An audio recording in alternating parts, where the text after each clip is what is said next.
Okay, class, so my setup is a little weird right now. Sorry, my whiteboard, I don't have staff lines on it yet, so it kind of makes it hard. So I'm going to try it this way, and if we can't really see or hear what's going on, then I'm going to adjust, okay? So today we're going to get into secondary dominance, and again, I'm going to put Mr. B's or Dr. B's videos up as well to give you kind of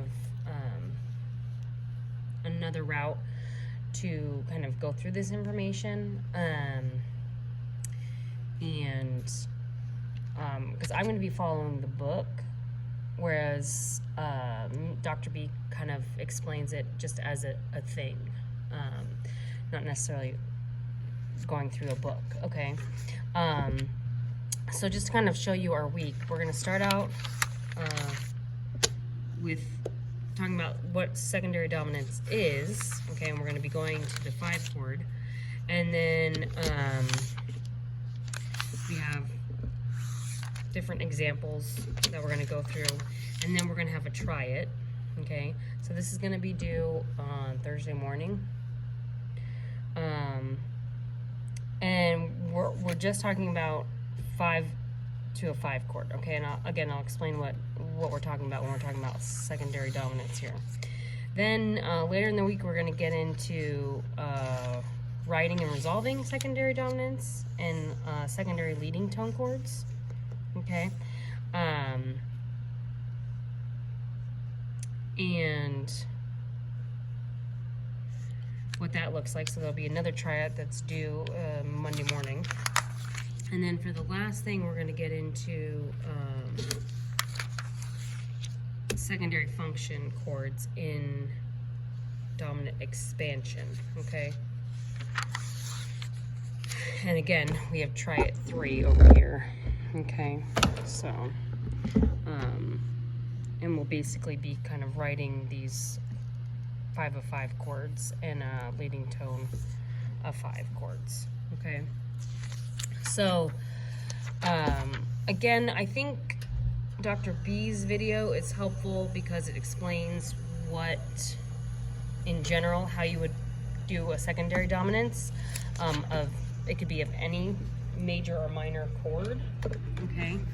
But we're gonna just be using it in terms of secondary dominance to a dominant chord, okay? So we're not gonna do all of them. So when I'm going through music theory, I always have this sheet available, and I'll put this up online, but essentially it's just your circle of fifths, okay? In case you don't have it memorized, it's always good to have one available. And then I've got my major and minor, just my kind of my Roman numerals, so I remember what's major, minor, diminished, that kind of thing, okay? It's always just helpful to have a visual. So when we talk about secondary dominance, let's first talk about what primary dominance is. So if we're talking about a dominant chord, right, we're talking about our 5 chord, right? So here's our 5 chord, and in whatever key we're in, so we're C major, when we're doing chord progressions, we always want to resolve to 1, okay? That's always the goal, okay?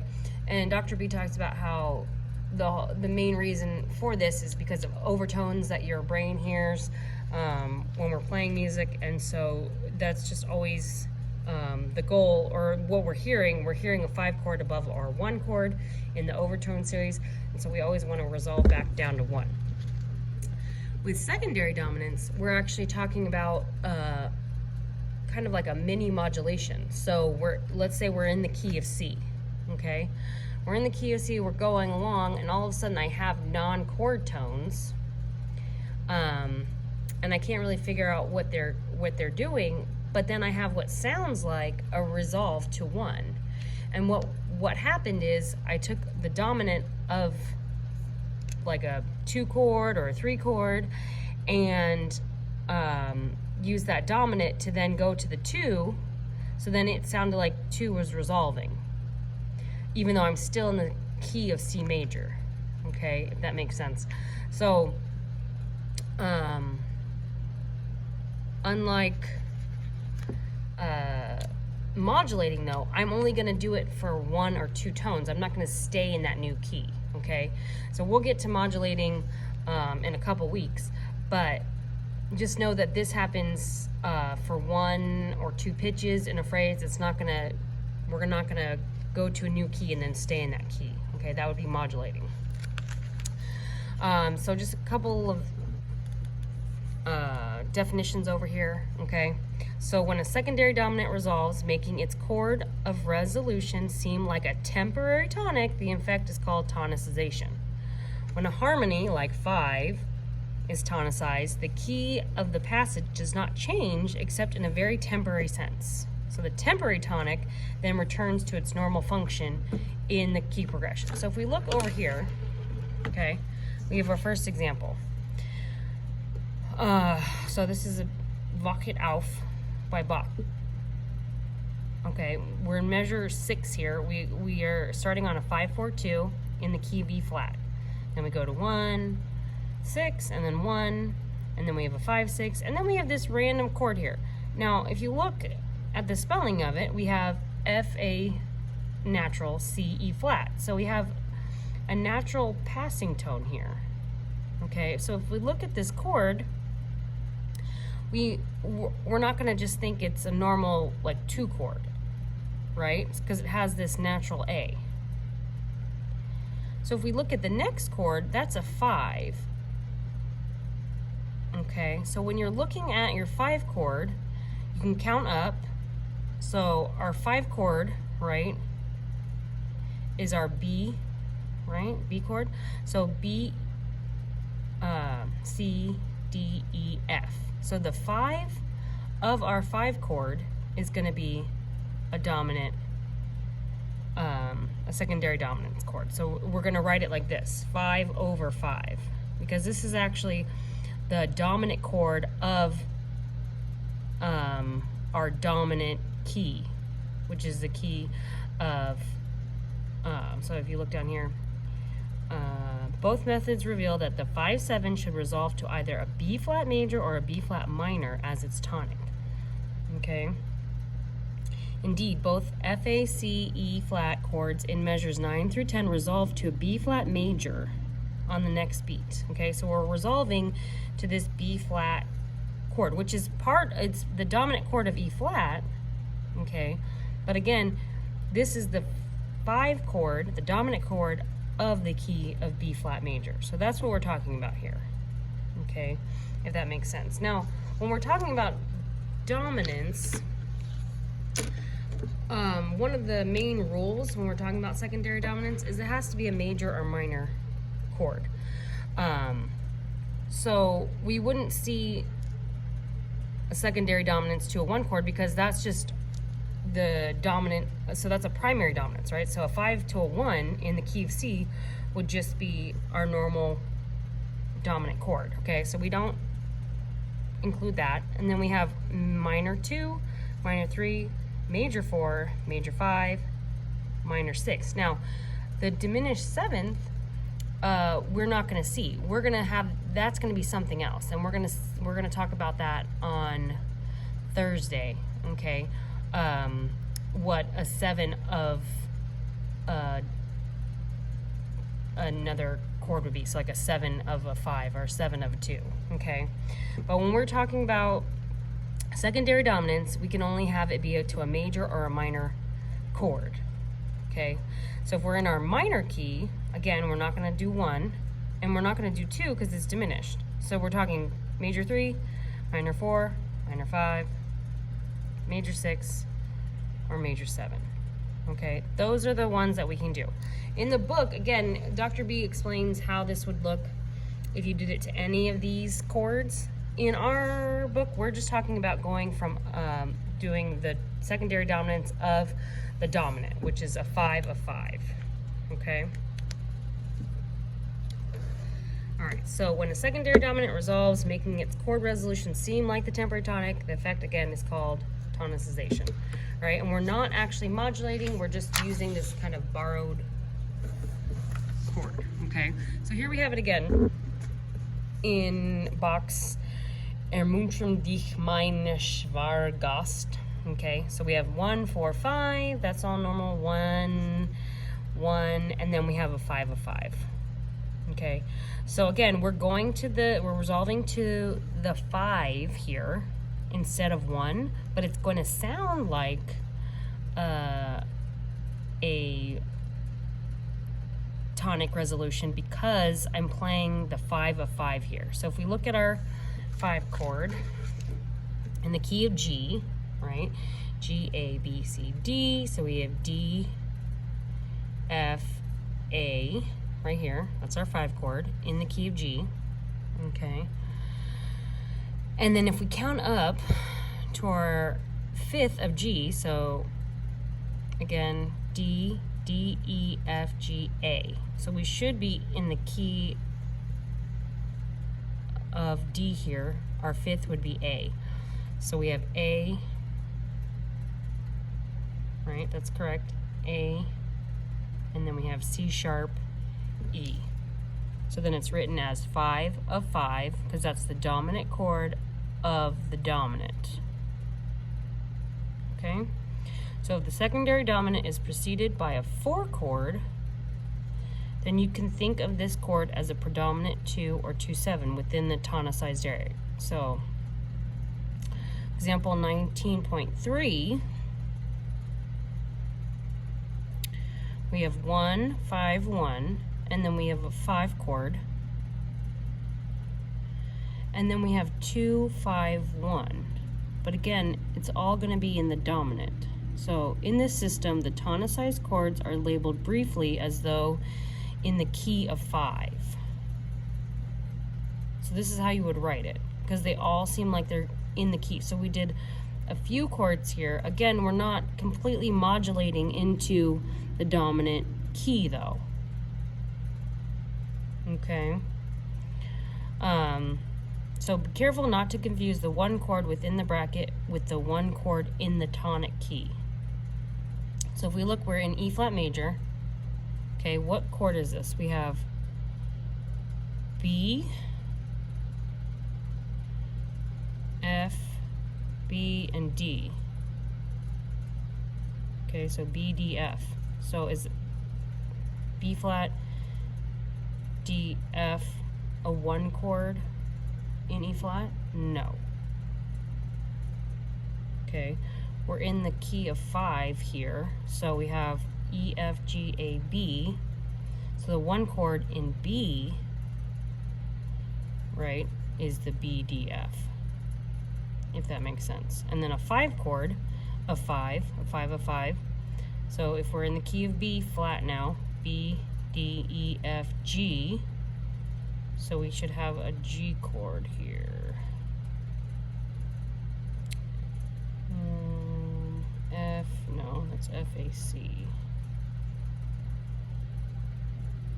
B, C, D, E, oh, excuse me, F, yes, that's correct. So B, C, D, E, F. So we have F, A, C here, okay? So that's the 5 of 5. Okay, so again, we're using these secondary dominants to do a temporary shift to a new tonic, but it's not modulating. We're not completely modulating to a new key yet. Okay, so then we look over here at these examples. So the most common role for a 5, 7 of 5 or a 5 of 5 in the basic phrase is to replace or follow a predominant function harmony, as in example 19.5. Okay, so we're in the key of A flat. We have 1, 4, 5, 7 of 5, 5. Again, we want it to sound like it's resolving, but we don't want to actually switch keys. Okay? So this chord is going to sound like we resolved it to a new key, and we're resolving to the tonic, but it's not the tonic of our A flat. Okay? So that's what we're trying to get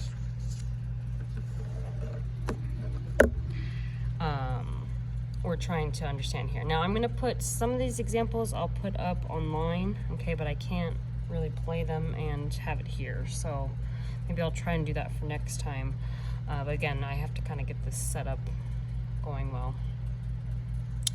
Now, so far we've seen the 5, the dominant, secondary dominance of 5. We've seen it in root position. So for example, in this example, we're not in root position anymore. Okay, we're a 5, 6, 5 of 5. And that works, that's fine.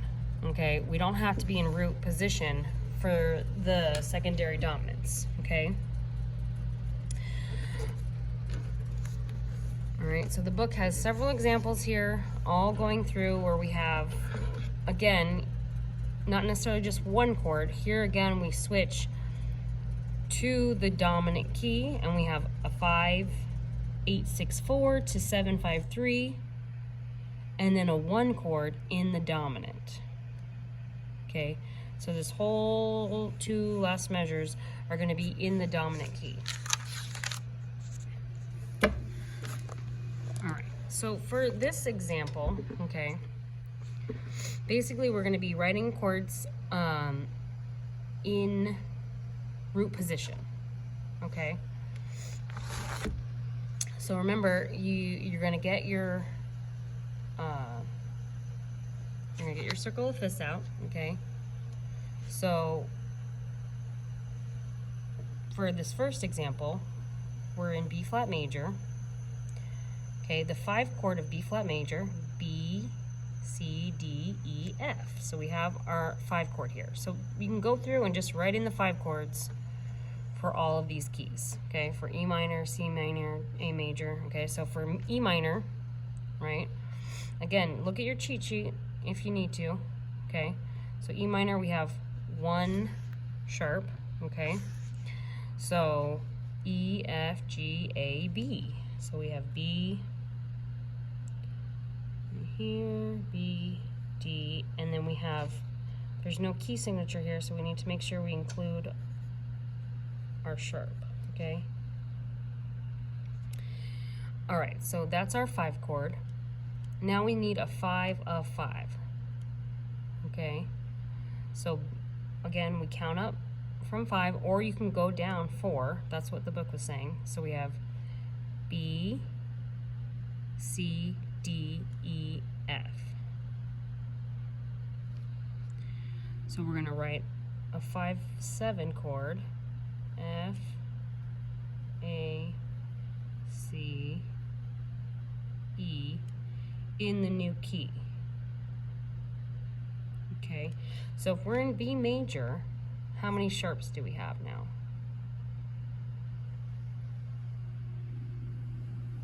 Okay, so, and actually, so we're in E minor, and then we have a minor 5th. So B minor. Again, I'm using my cheat sheet. I'm not just trying to figure it out. So we have 2 sharps, okay?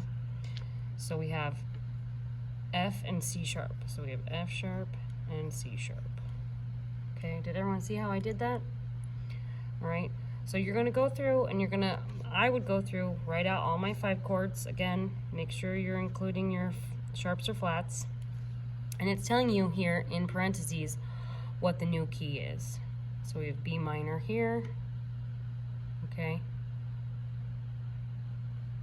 So then I have F, A, C, E is my 5/7 of 5. 5/7 of 5.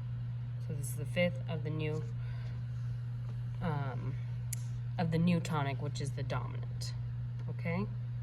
So that's basically it. What I want you to do for your piano, okay, which we're gonna stick with C major, and we're doing the enharmonic, so the A minor, okay? Those were the 2 keys we were supposed to do last week. A couple of you only did C major and didn't do A minor. So make sure you're doing hands together 2 octaves for both of these, the major and the A minor, okay? I could go from C major and then do C minor, but then you're gonna have different flats and sharps. So I think it's, at least it's in my thinking, it's easier to do C major and then A minor, okay? So then we're going to come over here to the piano, okay? And we're gonna look at some of these because I gave you the chord progression, okay? But what I'd like you to do today is actually play the 5 of 5. Okay, and you can write it out. Okay. So, my piano's on. Okay. So if I'm here, right? So we had 5, and then we had 4, 5, and then 1. Okay, and you don't have to play those. Obviously, it's not good voice leading if we're just playing them all in root position. It's kind of awkward. So you're gonna write it out however you would like to do it, as far as like not root position. All right, but we're gonna play this 5 of 5 now. So you have 1, and then you have 5 of 5 into 5. Okay, so if I have, here's my 5, or 5, 7. Okay, so what's the 5 of the key of G? G, A, B, C, D. Okay, so we're gonna play our, and again, you have to make sure you have the right flats, so it's D. Okay, so I have 1, 4, and then I have 5 of 5, and then I have 5, which is here. So it's this 5, 1. Okay, so 1, and then 4, and then 5 of 5.